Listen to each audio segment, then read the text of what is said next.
As the frigid autumn rain of 1482 fell relentlessly upon the low-slung eaves of Lyon, the sound of carriage wheels slicing through the mire echoed with startling sharpness in the dead of night. On the second floor of a modest inn, an oil lamp nearing its end cast a feeble amber glow, illuminating a gaunt, pallid face marked by a sickly melancholy. This man sat in an upright, dignified posture, his faded deep purple velvet robe still laundered to impeccable neatness. He was Louis of Savoy, the titular king of Cyprus, and at this moment, the most noble yet destitute stranger on the European continent.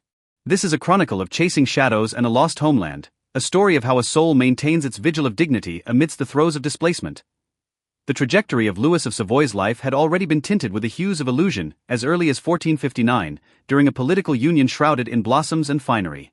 As the second son of the Duke of Savoy, he wed the beautiful Queen Charlotte of Cyprus. In those years he was youthful and elegant, stepping onto the golden sands of the so-called Island of Love. Yet, though the Cypriot sun shone brilliantly, he sensed the vast and rapacious shadow of the Republic of Venice lurking beneath the azure horizon. When his half-brother rose in rebellion with Venetian support, Louis felt not a surge of rage, but a lucid sense of desolation.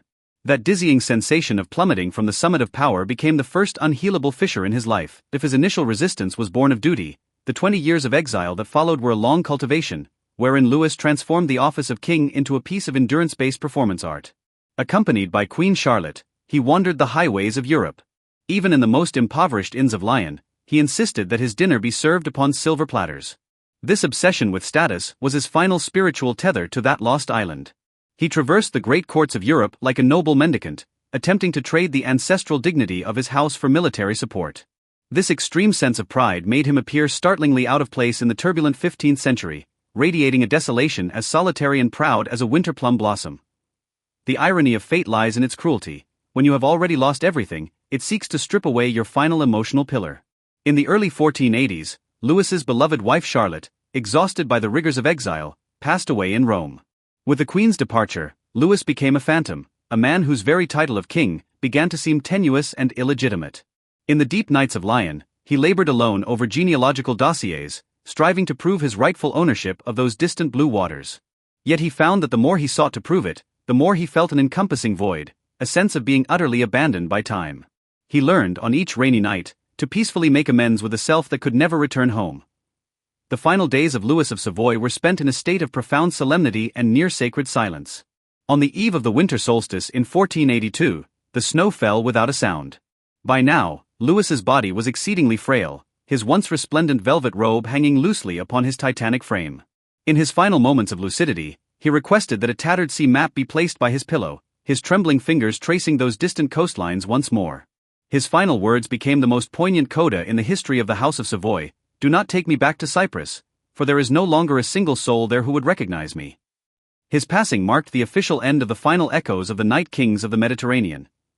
Even today, the name of Louis of Savoy remains a thought-provoking ripple of drifting within the vast river of history. He left behind no conquests or grand achievements, but rather a spiritual template for how to confront failure and loss.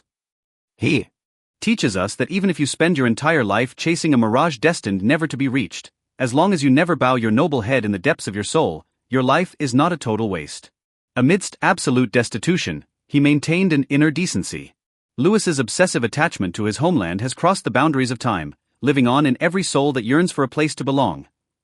The saga of Louis of Savoy thus draws to a slow close amidst the fading reign of Lyon.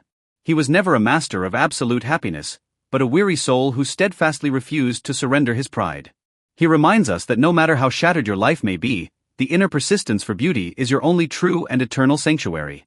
Perhaps you, too, are navigating the uncertainties of life or feeling the weight of isolation.